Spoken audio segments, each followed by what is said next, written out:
Hello everyone, welcome back to my channel. तो दोस्तों, आज हम हिंदी का सेमेस्टर 2 का चैप्टर 1 इतनी शक्ति हमें देना दाता सीखने जा रहे हैं। तो ये चैप्टर सीखने से पहले दोस्तों, मैं आपको इनके जो लेखक हैं अभिलाष, उनके बारे में कुछ जानकारी देना चाहूँगी। तो प्रसिद्ध हिंदी लेखक अभिलाष मुख्य रूप से बॉलीवुड के एक वयोवृद्ध गीतकार और लेखक के रूप में जाने जाते हैं।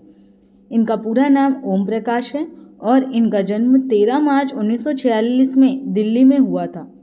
उनकी सबसे अमर और लोकप्रिय रचना प्रार्थना गीत है इतनी शक्ति हमें देना दाता, जो हम आज पढ़ने वाले हैं दोस्तों।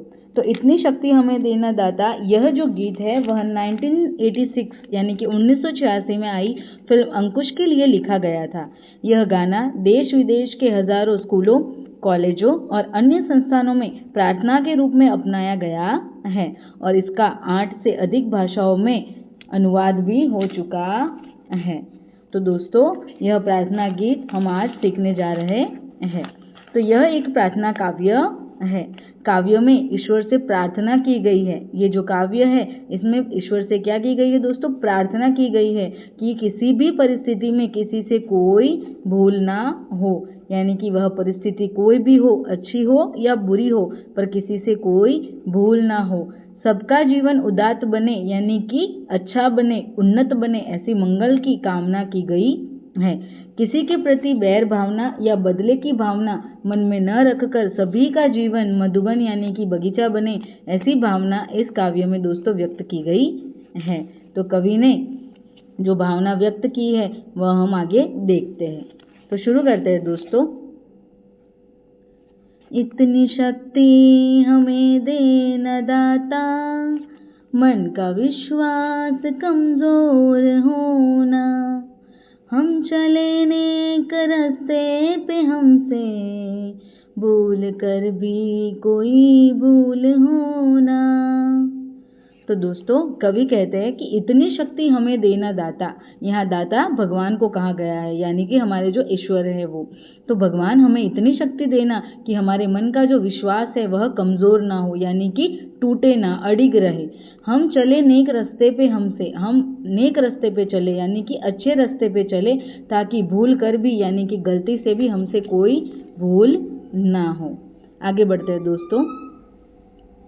दूर अज्ञान के हो अंधेरे, तू हमें ज्ञान की रोशनी दे, हर बुराई से बचते रहे हम, जितनी भी दे भली जिंदगी दे, बैर होना किसी का किसी से, भावना मन में बदले की होना, हम चले नेक रास्ते पे हमसे भूल कर भी कोई भूल होना।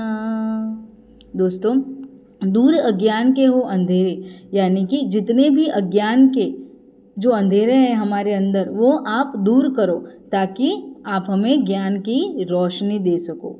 हर बुराई से बचते रहे हम, हमें हर बुराई से बचा के रखो, और जितनी भी दो हमें जिंदगी कैसी दो? भली दो। आगे, बैर होना किसी का किसी से, कि कवि क्या कहते हैं कि भगवान किसी का भी किसी से यहाँ पे बैर यानी कि दुश्मनी ना हो, और सबके मन में भावना कैसी हो? बदले की ना हो। सबके मन में एक दूसरे के प्रति कभी भी बदले की भावना ना हो। आगे बढ़ते हैं दोस्तों।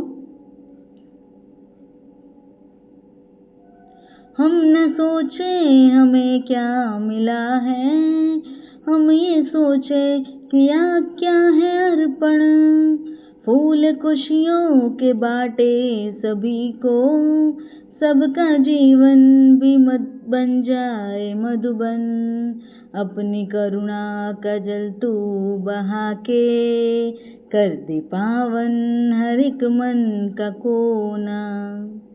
तो दोस्तों कवि इसमें कहते हैं कि हम न सोचे कि हमें क्या मिला है, कि हमें यह नहीं सोचना चाहिए कि हमें क्या मिला है, कि हम ये सोचते रहते हैं कि हमें क्या मिला है इस दुनिया में, हमें समाज से क्या मिला है, हमें अपने माँ बाप से क्या मिला है, बट हमें ये नहीं सोचना चाहिए। हम ये सोचें कि किया क्या है अर्पण।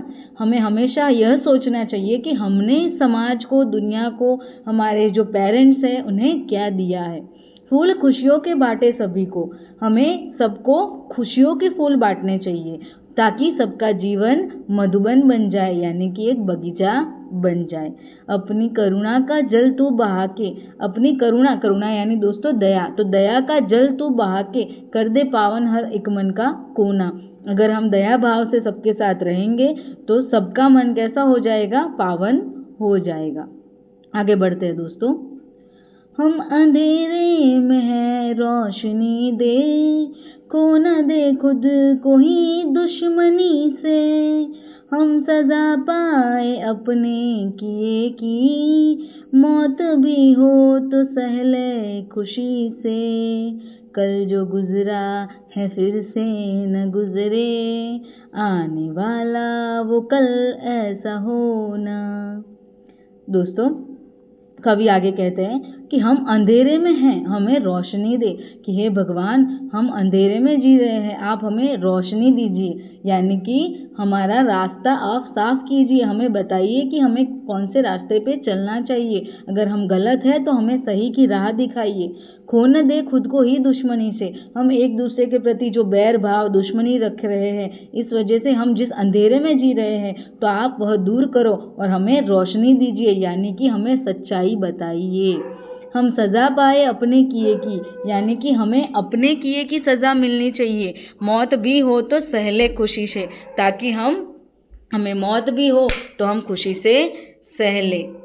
कल जो गुजरा है फिर से न गुजरे, यानी कि कल जो हुआ बुरा वह फिर से न हो, आने वाला वो कल ऐसा हो ना, और आने वाला जो कल है वह ऐसा ना हो, वह अच्छा हो। आगे बढ़ते हैं दोस्तों। हर तरफ जुल्म है, बेबसी है, सहमा सहमा सा हर आदमी है।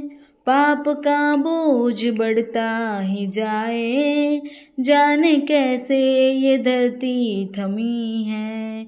बोझ ममता से तू ये उठा ले, तेरी रचना कहीं अंत होना। हम चले नेक रस्ते पे, हमसे भूल कर भी कोई भूल होना। तो दोस्तों आगे कवि कहते हैं कि हर तरफ जुल्म है, बेबसी है, हर तरफ आज हम अपने चारों तरफ देखते हैं तो हर तरफ क्या चल रहा है, जुल्म चल रहा है। कोई अमीर गरीब पे जुल्म कर रहा है, कोई बड़ा छोटे पे जुल्म कर रहा है, या हर तरफ बेबसी है, यानी कि और जो जुल्म सह रहा है वह बेचारा कुछ नहीं कर पा रहा है, यानी वह बेबस है। और सहमा सहमा सा हर आदमी है, और हर आदमी कैसा है, सहमा सहमा सा है, डरा हुआ सा है। पाप का बोझ बढ़ता ही जाए, जाने कैसे ये धरती थमी है। पाप का बोझ जो है वो बढ़ता ही जा रहा है। जैसे हम कहते हैं कि कलयुग चल रहा है, तो कलयुग में पाप का बोझ बढ़ता ही जा रहा है। हम देख रहे हैं कि आसपास हमारे कितनी सारी गलत क्रियाएं होती रहती है, रोज हम सुनते हैं। तो यह कर जो हो रहा है उसकी वजह से पाप का जो बोझ है वह बढ़ता ही जा रहा है, और जाने कैसे, और इस वजह से ऐसा लगता है जैसे धरती थम सी गई है। बोझ ममता से तू ये उठा ले, यानी कि अपनी ममता से, भगवान को हमने माँ का दर्जा दिया है, तो बोझ ममता से तू ये उठा ले, तेरी रचना का ही अंत होना, यानी कि ये जो बोझ है वो तू उठा ले, यानी कि दूर कर ले, ताकि तेरी रचना का ही अंत ना हो। रचना यानी दोस्तों कि भगवान ने ये पृथ्वी की रचना की है, तो तू ये बोझ उठा ले ताकि तेरी ही रचना यानी कि तेरी पृथ्वी का अंत ना हो जाए। ओके दोस्तों, तो यह काव्य यहाँ पूरा होता है। अब हम देखते हैं इसके शब्दार्थ, ताकि आपको काव्य में जो भी शब्द आते हैं वो समझने में आसानी हो। तो सबसे पहला शब्द है दोस्तों विश्वास, यानी कि भरोसा। दूसरा है नेक, यानी कि ईमानदार, यानी कि जो हमेशा ईमानदारी करे, नेक रहे, सही रास्ते पे चले, वह बेईमानी के रास्ते का सहारा नहीं लेता। तीसरा वर्ड है दोस्तों रोशनी यानी कि प्रकाश, उजाला। चौथा है बेबसी यानी कि लाचारी, जो बेबस होता है, लाचार होता है, अब गलत देखते हुए भी वह कुछ नहीं कर पाता, उसे हम बोलेंगे लाचार या बेबस। आगे का शब्द है दोस्तों जुल्म, जुल्म यानी अत्याचार यानी कि बुराई। आगे का शब्द है भली यानी कि अच्छी। नेक्स्ट अर्पण यानी कि समर्पित, किसी को अर्पण करना, देना। आगे का वर्ड है दोस्तों मधुवन यानी कि उपवन यानी बगीचा। आगे का वर्ड है दोस्तों पावन यानी कि पवित्र, अच्छा, जो मैला ना हो, पवित्र हो। आगे का लास्ट वर्ड है सहमासा यानी कि डरा हुआ। ओके, तो दोस्तों आज का लेक्चर हम यहीं कंप्लीट करते हैं। Thank you.